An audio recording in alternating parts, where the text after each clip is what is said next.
Nesta aula, o professor Carlos Roberto Monteiro de Andrade destaca teorias e histórias sobre o urbanismo. Docente do Instituto de Arquitetura e Urbanismo da Universidade de São Paulo, em São Carlos, tem como temática de pesquisa a história do urbanismo, cidade planejada e trajetórias profissionais de engenheiros, arquitetos e urbanistas.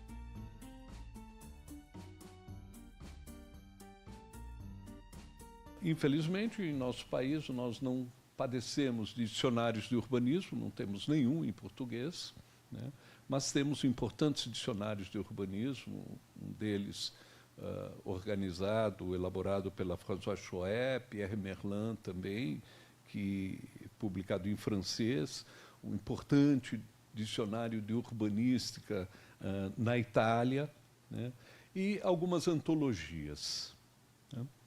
Quero aqui destacar alguns desses trabalhos para a gente iniciar a nossa conversa. Primeiro, o dele de Pierre Lavedan. Pierre Lavedan começa a escrever sobre história do urbanismo em 1926. E, ao escrever sobre história do urbanismo em 1926, ele vai não apenas se apresentar como um pioneiro nos estudos de história do urbanismo, né? Mas ele vai apresentar um livro que tem um caráter quase que estritamente metodológico, discutindo a questão do método em história do urbanismo, que me parece muito importante nós aqui assinalarmos. Esse livro, que é publicado em 26 em Paris, chamado Qu'est-ce que c'est l'urbanisme, né? Ele vai tratar exatamente dos diversos aspectos de um método. Destaque, então, os materiais, os dados materiais a serem considerados, como as vias, os elementos naturais, o rio, o mar, a montanha, a floresta, a divisão da propriedade, os monumentos e as muralhas das cidades. Assinala também as funções urbanas que caracterizariam uma cidade. A função militar, no caso de cidades-fortalezas, a função política, no caso das cidades capitais, a função religiosa em centros de peregrinação e culto, a função intelectual, no caso das cidades universitárias. E, claro, a função econômica, como local de mercado e também de produção. Lavedan também considera os sistemas de traçados urbanos, como aqueles em xadrez ou radioconcêntricos, ou ainda mistos, e as relações entre a cidade e o jardim, para então expor as fontes e documentos a serem analisados pelo historiador de cidades. São eles os documentos gráficos, que têm representações de planos urbanísticos, contendo vistas panorâmicas, em perspectiva ou em planta. Os documentos de consulta vão de guias de viagem a textos literários, passando por cartas militares, planos cadastrais, relevos, moedas, selos, pinturas, gravuras, esculturas, tapeçarias, miniaturas e manuscritos, fotografias, atos de propriedade ou administrativas, legislação, cartas de fundação e teorias urbanísticas. Este é o material com que nós trabalhamos ao buscarmos reconstituir a história de uma cidade e também a história das ideias que construíram essa cidade. Esta última observação de Lavedan introduz o problema das relações entre teoria e história do urbanismo. Para ele, Lavedan, as teorias urbanísticas são objeto da história do urbanismo, ou seja, para fazermos história do urbanismo, temos necessariamente que passarmos pelas teorias urbanísticas. Mas, embora as teorias possam ser úteis como fonte de informação sobre a história da cidade, seus significados e características, cada teoria, enquanto tal, pode ser pesquisada como um corpus unitário e com autonomia disciplinar, mesmo que relativa. Afinal, é essa condição que lhe confere o caráter de um sistema de conceitos, princípios e esta seria a marca da especificidade de uma teoria urbanística, propostas relativas à forma da cidade, ou, se quisermos, à configuração de sua paisagem.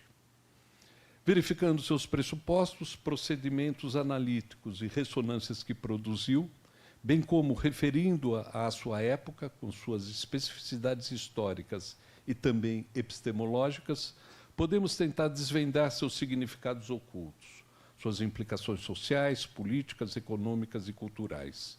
Porém, ainda que resvalemos pela história, Estudar uma teoria não é fazer história.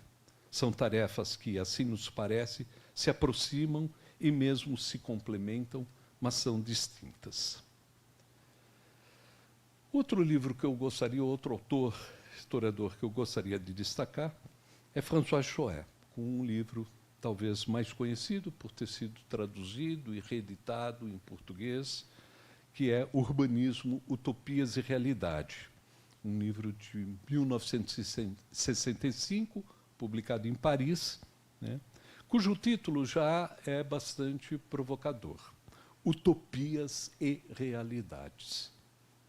De certa maneira, com esse termo, Choët já indica que, de algum modo, o campo do urbanismo, as propostas urbanísticas, estabelece algum tipo de liame, de ligação com a cultura das utopias. A referência à utopia hoje se faz talvez com mais força, uma vez que estamos há 500 anos da publicação do livro Utopia de Thomas More, o que também não deixa de merecer uma atenção especial. Quero ainda me referir a um outro livro que é publicado alguns anos mais tarde e de um italiano, Leonardo Benévolo, Origens da Urbanística Moderna, publicado em Roma em 1974. Esse livro de Benévolo, ele é estruturado em 4 capítulos. É um livro que eu chamo de um livro síntese. Ele escapa a uma descrição panorâmica e muito extensa de diversas formulações urbanísticas e se concentra em alguns grandes temas que, de certa maneira, configuram os capítulos do seu livro. Primeiro capítulo, a formação da cidade industrial.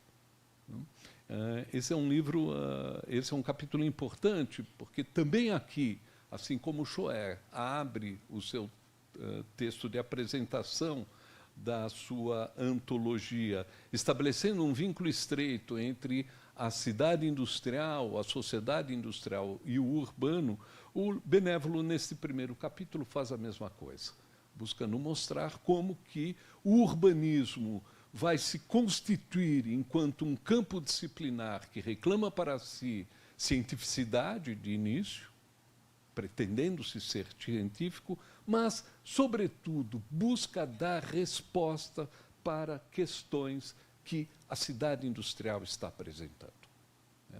Não à toa, o livro da Donatella Calabi sobre a história do urbanismo europeu vai se estruturar a partir de algumas grandes questões que a cidade industrial colocou. São elas a questão da expansão da cidade, do crescimento da cidade. Essa é uma questão decisiva e nós vamos ver num breve panorama que faremos das principais teorias e formulações urbanísticas, como essa talvez tenha sido a principal questão do urbanismo moderno. Mas também outras questões se colocavam. Algumas já bastante trabalhadas em inúmeros textos e trabalhos, desde em que a história do urbanismo vem se constituindo enquanto uma área de estudo nas nossas universidades. A questão do higienismo, do saneamento, a questão da circulação, das áreas verdes, a questão da organização da cidade e de suas funções. Enfim, poderíamos alinhavar outras tantas questões e lembrar que a cada nova questão que a cidade coloca, o urbanismo vai buscar, de alguma maneira, dar uma resposta. Vai caminhar, investir no sentido de buscar dar uma resposta. O segundo capítulo, o segundo bloco do livro do Benévolo, Origens da Urbanística Moderna, ele denomina a época das grandes esperanças. Nessa época das grandes esperanças, ele está se referindo às principais formulações utópicas, às principais proposições que, de alguma maneira, abrem uma perspectiva, se não utópica, uma perspectiva otimista para a humanidade em sua era industrial. Um terceiro bloco, ele se debruça exclusivamente sobre a legislação urbanística nascente, abordando os princípios dessa legislação urbanística na Inglaterra e na França. É uma referência fundamental, sobretudo para aqueles que vão se debruçar sobre a história do urbanismo, centrando a sua atenção nos aspectos legislativos, nos aspectos jurídico-políticos. E, por fim, ele tem um último bloco que, de certa maneira, dá o tom político da sua abordagem, que ele denomina o 1848 e suas consequências, ou seja, as consequências da Comuna de Paris para o urbanismo. Eu quero antes, nesse quadro, apresentar um elenco de trabalhos que são livros ou textos que não chegaram a se constituir enquanto livros, que poderíamos dizer são as principais teorias do urbanismo, e aí eu acrescento um termo, do urbanismo moderno, porque estamos tratando aqui não do urbanismo de uma maneira geral, mas do urbanismo que surge a partir da modernidade. E, claro, esse a partir da modernidade pode ser um objeto de discussão. De que modernidade se trata, né? Nós, enfim, sabemos que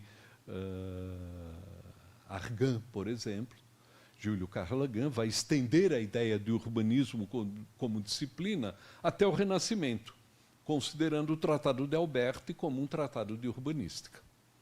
Por outro lado, é importante lembrar que o termo urbanismo só surge por volta de 1910, tendo sido criado em Paris um ano após, em 1911, a Société Française des Urbanistes.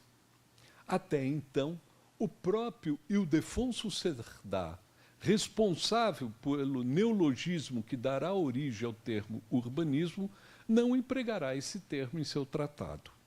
E, em línguas não italianas, esse termo sequer aparece, aparecendo termos como town planning, civic art, civic design entre os ingleses ou Städtebau nos países de língua alemã, nem sempre significando exatamente a mesma coisa. É importante estabelecer essa distinção. Städtebau, traduzindo ao pé da letra, Stadt, cidade, bauen, construir, é construção de cidades. Ora, construção de cidades não implica necessariamente a noção de plano, enquanto que town planning, a noção de plano está explicitada no próprio termo. Se nós pegarmos o termo que os belgas usavam no começo do século XX, civic art, arte cívica, remetia-se a projetos de espaços de uso cívico. Daí o termo arte cívica. Então, tampouco aqui a ideia de plano está presente. Pelo contrário, está presente uma noção de arte, um certo tipo de arte, uma arte de construção dos espaços de uso público, de espaços onde atividades cívicas seriam aquelas privilegiadas. De qualquer modo, ainda que possamos ler até mesmo o Tratado de Hipócrates, do ar, da água e dos lugares, escrito no século IV a.C., como um tratado de urbanística, esta demarcará um campo disciplinar próprio, distinto mesmo da arquitetura, apenas na segunda metade do século XIX, com Ildefonso Cerdá. Num primeiro momento, seguido dos engenheiros alemães e de Camillo Sitte, com A Construção da Cidade segundo seus princípios artísticos, que é publicado em Viena em 1889, em que, pela primeira vez, a cidade é pensada como forma e seu traçado discutido em relação à arquitetura dos edifícios e monumentos públicos, de um ponto de vista que é sempre relacional e em uma perspectiva unitária de um fragmento da paisagem urbana. Em Sitte, a ideia de cidade como totalidade não é o que há que se destacar. Ele vai pensar a cidade como fragmentos, um conjunto de fragmentos, né? E isso vai marcar as suas concepções. Nessa lista, a gente começa com o que François Chouet chama o fundador dessa disciplina, desse campo disciplinar, que é Ildefonso Cerdá, que vai publicar em 1867 o livro Teoria Geral da Urbanização. Em seguida, eu aponto aqui um livro também que aí não chegou a ser um livro propriamente de teoria do urbanismo, mas que contém uma série de formulações teóricas e que ainda hoje pouco conhecido, embora já editado e reeditado em francês exclusivamente, né, que são as memórias do barão Haussmann. Né. Em geral, nos debruçamos sobre as realizações de Haussmann para Paris, seu plano de saneamento, seu plano de parques, o plano de reforma das áreas centrais de Paris, com a criação dos seus boulevards, dos novos arrondissements que vão ampliar a área urbana de Paris, e é isso que vai possibilitar a obtenção de recursos para a realização dos planos de Haussmann, mas muitos não conhecem ou pouco têm se lido sobre as memórias de Haussmann, que ele vai escrever no fim de sua vida, já como um balanço de suas realizações, e onde todo o seu conjunto de formulações, ideário, noções, vão ser explicitados. Né? É uma referência que me parece imprescindível. A outra referência é o livro Cidade Linear, de Sorin Mata, que é de 1894, na verdade não é um livro propriamente também. Sorin Mata vai escrever uma série de artigos e será o fundador do primeiro jornal, da primeira revista de urbanismo estrito sensu, que é a revista Ciudad Lineal. É uma revista que vai durar até o fim dos anos 20 e terá uma importância enorme, principalmente no urbanismo na Espanha, em madrilenho em especial. Né? Depois nós temos o livro de Camilo Sitte, ao qual nós já fizemos referência, o Der Stadtbau, como se simplifica, né? Mas é importante distinguir, é a construção de cidades segundo seus princípios artísticos. Né? Camilo Sitte destaca aí, né, a dimensão estética da cidade, a concepção da cidade não como um aparato técnico exclusivamente, mas também como uma obra de arte. Uma obra de arte que, como sabemos, tem suas especificidades. Primeiro, é uma obra de arte coletiva, que se constrói por autores os mais diversos, e, segundo, é uma obra de arte permanentemente aberta.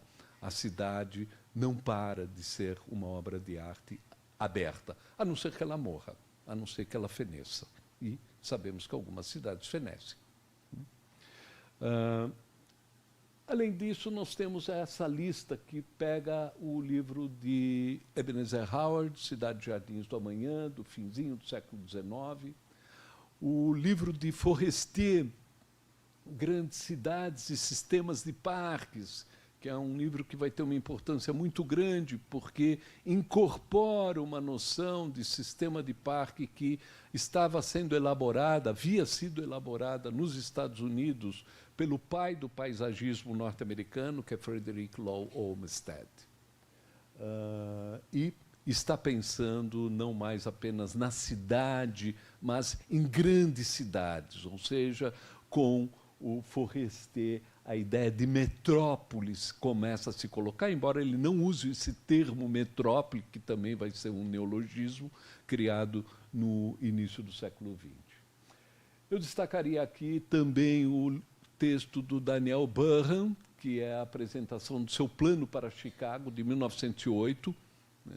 Plano que vai ser implantado e que vai ser talvez o ápice das realizações do movimento City Beautiful desenvolvido nos Estados Unidos. Voltando para a Europa, no caso para a Grã-Bretanha, uma outra referência importante no campo das teorias do urbanismo é o livro do Raymond Aun, Town Planning Practice, Planejamento de Cidades na Prática. Aí bem um espírito pragmático do inglês, que além de concepções teóricas, bom, tudo bem, isso tudo é bonito, mas como que eu faço para deixar isso de pé? Como que eu construo? né? Nós vamos dizer que essa é uma tônica do town planning, poderíamos dizer do town and do regional planning, do planejamento urbano e regional britânico. É não apenas apresentar um modelo, mas dizer como que eu faço para alcançar esse modelo.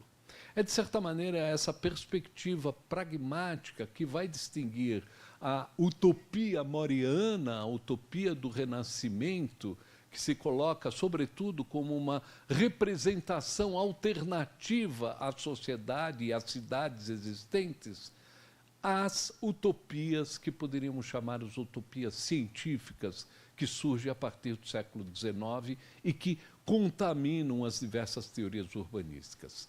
Não basta apenas dizer que modelo de cidade eu pretendo, que modelo de sociedade a ela deve corresponder, mas, mais do que isso, eu devo apontar o percurso, o caminho, o trajeto, o que fazer para eu construir essa cidade. É isso que nós vamos encontrar em formulações como o de Ebenezer Howard, Cidade Jardins de Amanhã, que dedica dos 11 ou 12 capítulos do seu livro, apenas os 3 primeiros para definir qual é o seu modelo. Daí para frente ele vai dizer o que eu tenho que fazer para eu construir uma cidade-jardim. E convenhamos que esse senhor foi muito bem sucedido. O livro é publicado em 1898, tem uma segunda edição, tal sucesso que alcança em 1902 e, pasme, em 1904, 6 anos após a publicação, o livro do Howard já está sendo implementado, já é construída a primeira cidade-jardim, Letchworth. Isso não existe em nenhuma outra formulação no campo teórico do urbanismo, né? Se nós pensarmos outras formulações, e aqui menciono o Urbanisme de Le Corbusier, de 1924, talvez a realização mais completa que tenha se alcançado e única das proposições de Le Corbusier em urbanismo tenha sido Brasília, no fim dos anos 50 início dos 60.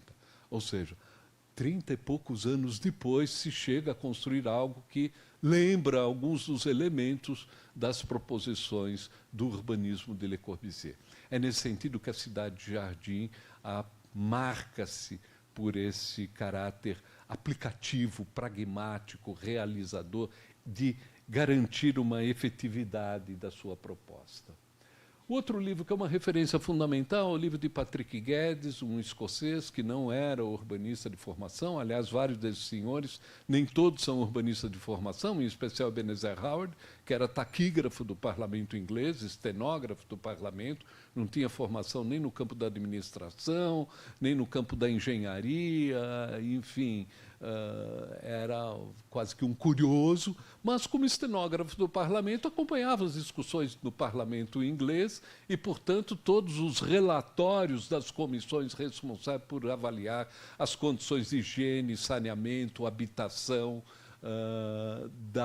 de Londres, sobretudo, mas não apenas, de outras cidades industriais inglesas, Liverpool, Manchester, Birmingham, que também apresentavam os problemas emergentes de uma cidade industrial. Patrick Guedes era biólogo. Não à toa ele vai tomar um termo da teoria da evolução, no caso não exatamente a teoria da evolução na perspectiva darwiniana, mas na perspectiva de Huxley, biólogo que dialogou estreitamente com Darwin. Darwin via no processo evolutivo, como causa do processo evolutivo, a competição entre as espécies, e Huxley defendia a tese de que a evolução das espécies se dava não porque elas competiam entre si, mas sim porque elas cooperavam entre si. Portanto, a chave de explicação era outra, e é essa chave que Patrick Guedes vai adotar, do evolucionismo, não a partir da noção de competição, de concorrência, mas a partir da noção de cooperação. Noção essa que é formulada, sobretudo, pelo Piotr Kropotkin, anarquista russo, príncipe, diga-se de passagem, o único membro da nobreza russa que é recebido em 1918, em plena folia e festa da Revolução Russa nas ruas de Moscou, considerando que os demais membros da monarquia tinham simplesmente desaparecido, assassinados, etc. Como outros períodos revolucionários assim fizeram com as classes derrotadas. Os franceses também adotaram procedimentos similares, enquanto que em outros países, como sabemos, a Revolução não necessariamente implicou nesse tipo de medida tão radical.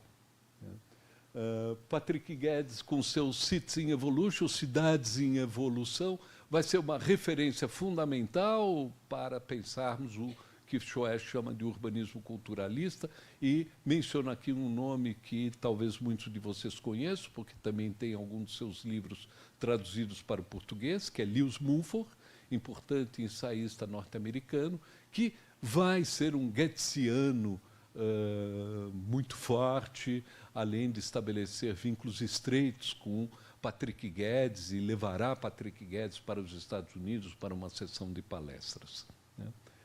Além do livro do Guedes, menciona aqui o livro do Tony Garnier, na verdade também um conjunto de textos acompanhando o seu projeto para uma cidade industrial, que ele elabora desde o seu trabalho de graduação, junto à École des Beaux-Arts em Paris, onde ele se forma como arquiteto, ganha o Grand Prix de Rome, e o projeto que ele vai desenvolver é o projeto de uma cidade industrial que ele vai elaborando até 1917, sendo que chega a realizar alguns aspectos da sua proposta na sua cidade natal, Lyon, quando, em 1917, exatamente, um dos seus amigos, um amigo seu, é eleito o primeiro prefeito socialista de Lyon. Por fim, o livro de Le Corbusier, o livro Arquitetura da Grande Cidade, de Ludwig Hilbersheimer, que é de 27, mas as propostas de Hilbersheimer já são feitas 2 anos antes, e concluo aqui com o texto que esse, com certeza, é conhecido de todos vocês, a Carta de Atenas, e, no caso, conhecida, sobretudo, a Carta de Atenas na versão formulada no início dos anos 40 por Le Corbusier. Lembrando, aproveitando aqui, que nós temos outras versões da Carta de Atenas.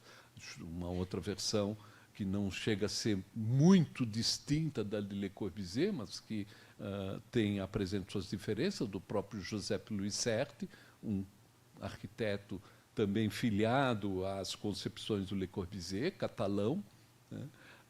Assim como a versão holandesa também da Carta de Atenas, essa muito pouco conhecida. Né? Bem, eu quero começar, então, para enfim, fazermos esse panorama das realizações do campo do urbanismo para o que foi a primeira concepção teórica, que é o livro do Ildefonso Cerdá, Teoria General de la Urbanización, e que ele escreve para, de certa maneira, sustentar a sua proposta para a expansão de Barcelona. Portanto, é um concurso em que quem ganhou não levou. É Ildefonso Cerdá que irá implantar o seu plano, embora não tenha ganho o concurso. Nós vamos ver que na história do urbanismo há N curiosidades desse tipo, né?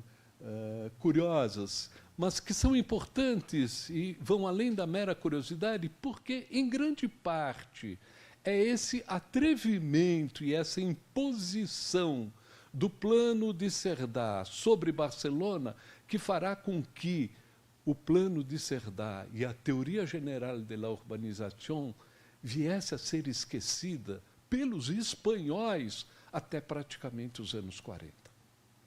Ou seja, esquece, ele impôs o plano, tudo bem, a gente não fala mais desse senhor.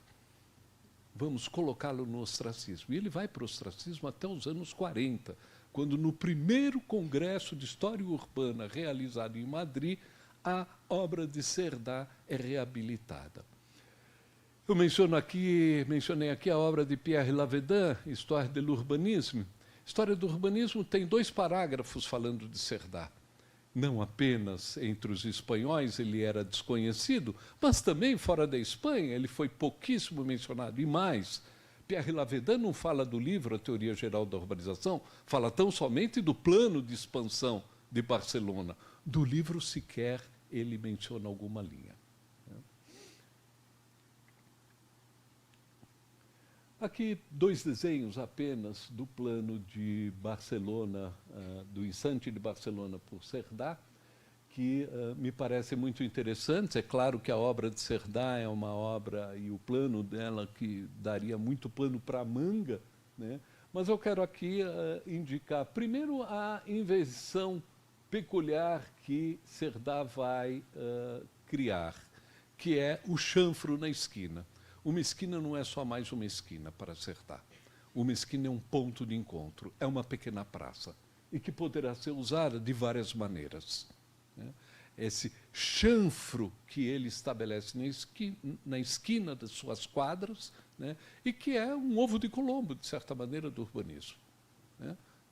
Por que até então não tinham se chanfrado as esquinas dessa maneira? Porque não tinham, porque não coube a ninguém a ideia de vamos fazer um chanfro maior. Quem pensou isso foi o Cerdà. Até então, os romanos faziam suas esquinas a partir do tabuleiro de xadrez. E a esquina continuava em ângulo reto. Eventualmente, um pequeno chanfro, mas jamais um chanfro tão generoso. Aqui é apenas um detalhe de desenho que revela como Ildefonso Cerdà está pensando a cidade como sua totalidade. Ele pensa como um objeto técnico a cidade. Então, se ele pensa planimetricamente, ele vai pensar também as elevações, incluindo a infraestrutura desse sistema que ele está colocando, a própria superestrutura, a arborização, as vias pavimentadas, as vias para o serviço de veículos, as vias para pedestre, o sistema de escoamento das águas pluviais, algo que Haussmann estava também fazendo de maneira muito similar em Paris, na mesma época. Essa não era exatamente a grande novidade. Se a gente for ver nas reformas pombalinas para Lisboa, de reconstrução de Lisboa, esses desenhos já comparecem. Né? Mas são reveladores dessa concepção da cidade como um objeto técnico que tem que ser desenhado em todos os seus detalhes.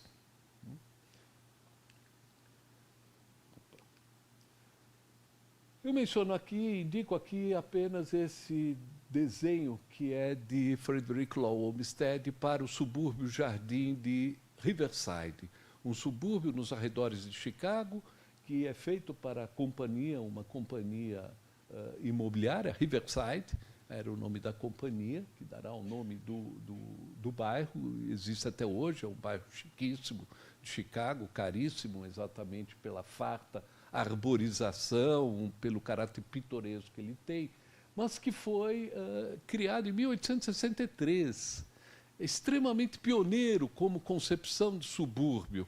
Né? E, curiosamente, esse bairro vai ser visitado pelo senhor Ebenezer Howard, quando estava em viagem à América e estadia por alguns anos, ainda jovem. Ele vai para Chicago, que é importante lembrar, antes do incêndio, era conhecido nos Estados Unidos como Garden City. Então, essas coincidências, obviamente, não são fortuitas. Ele vai para Chicago, onde ele tenta lá criar um negócio para sobreviver. Ele acaba iniciando-se nos serviços de taquigrafia e se associa com um tal de Remington. Quem usou máquina de escrever sabe de quem eu estou falando. Remington era uma marca importante, junto com Olivetti, de máquinas de escrever.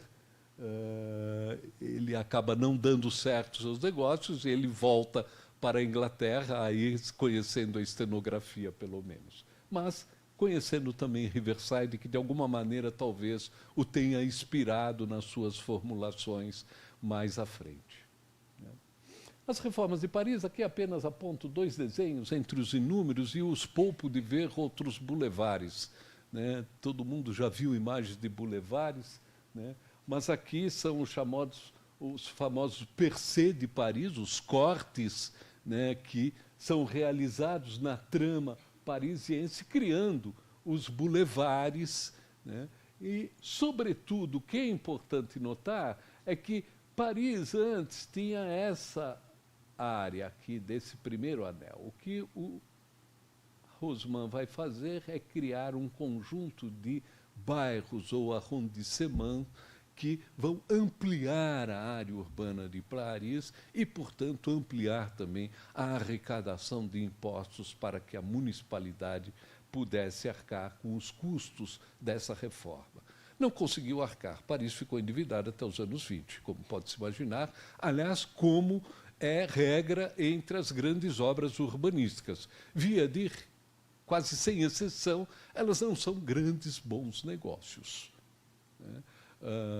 Brasília é uma situação similar. Colocou o nosso país em dívida também durante muitos anos, né? Uma enorme dívida para podermos construir a nova capital, né? Aqui apenas a capa das Memórias de Haussmann, né? No item 3, são 3 volumes em que ele descreve os grandes trabalhos de Paris e a figura do barão. Opa. Apenas um desenho da Ringstrasse, no centro de Viena, né? Essa via que vai ser construída no lugar onde nós tínhamos as muralhas de Viena, né? Aqui a gente vê essa via aqui circundando o grande centro. Ela não pega totalmente, porque aqui nós temos o Danúbio, né? A Ringstrasse vai ser um objeto de grande polêmica e o Camilo Sitt vai ser um dos maiores críticos da Ringstrasse. Mais do que crítico, ele vai propor no seu livro soluções para atenuar o que ele considera os desastres realizados pela abertura da Ringstrasse, né?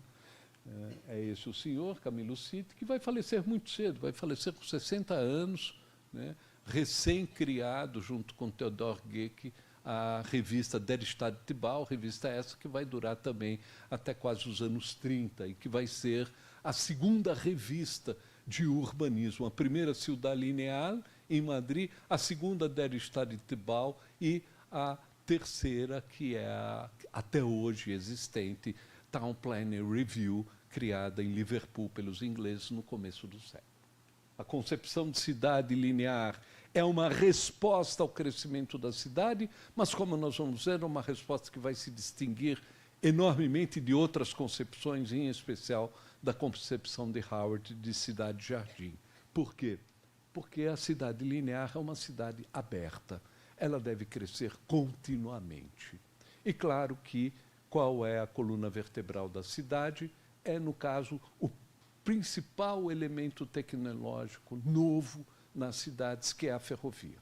Ferrovias que, a partir da década de 30 do século XIX, irrompem e passam a ser construídas por toda a Europa, inicialmente na Inglaterra, obviamente, logo depois na França, Bélgica, Alemanha, chegam até outros países europeus menos desenvolvidos, como era o caso da Espanha, em termos econômicos em especial, né? E serão elementos definidores, estruturantes das novas concepções urbanísticas. Curiosamente, a proposição de Soria Mata, embora tenha sido acolhida pelos madrilenhos, na medida em que ela se transforma num empreendimento imobiliário e hoje constitui um bairro dos arredores do centro de Madrid, já nem mais periferia de Madrid, mas não está na área central de Madrid. Nós temos aqui um desenho. Bom, aqui também a concepção da cidade como totalidade, como objeto técnico, e aqui a gente tem um desenho que aparece o bairro Ciudad Lineal e a área central madrilenha, né? Então não está tão perto, mas também não está tão longe. Ele é realizado, no entanto, tampouco encontra maior difusão. Nós vamos ver que a ideia de cidade linear é retomada, não por acaso, por um urbanista chileno, que vai propor para o Chile, que já é uma grande linha, a aplicação da cidade linear, E nós vamos ver essa proposta sendo incorporada também na União Soviética dos anos 20, na proposta dos urbanistas soviéticos, no caso Miliutin, para a construção de complexos de cidades industriais. Bem, chegamos aqui, Ebenezer Howard, estamos fechando o século XIX, 1898, com a proposta de cidade-jardim, que, como eu apontei no início da minha exposição, talvez seja a proposta que tenha recebido mais acolhida e tenha se expandido em âmbito internacional mais rapidamente que qualquer outra proposta no campo da urbanística. Nós temos esse esquema, que é um esquema da Federação de Cidades-Jardins. É importante notar que esse esquema comparece tão somente na primeira edição do livro, que na primeira edição sequer tem o nome de Cidade-Jardim. Garden Cities of Tomorrow é o nome da segunda edição. O nome da primeira edição é Tomorrow, A Peaceful Path to a Real Reform. Um caminho pacífico para uma reforma efetiva, real reform, uma reforma de fato. É com o sucesso da ideia de Cidade-Jardim que ele muda o título. 4 anos depois publica a sua segunda edição com o título Garden Cities of Tomorrow, tomorrow grafado conforme o velho inglês, né? Morrow é amanhã, tomorrow em direção ao amanhã, indicando o caráter prospectivo do livro do Howard.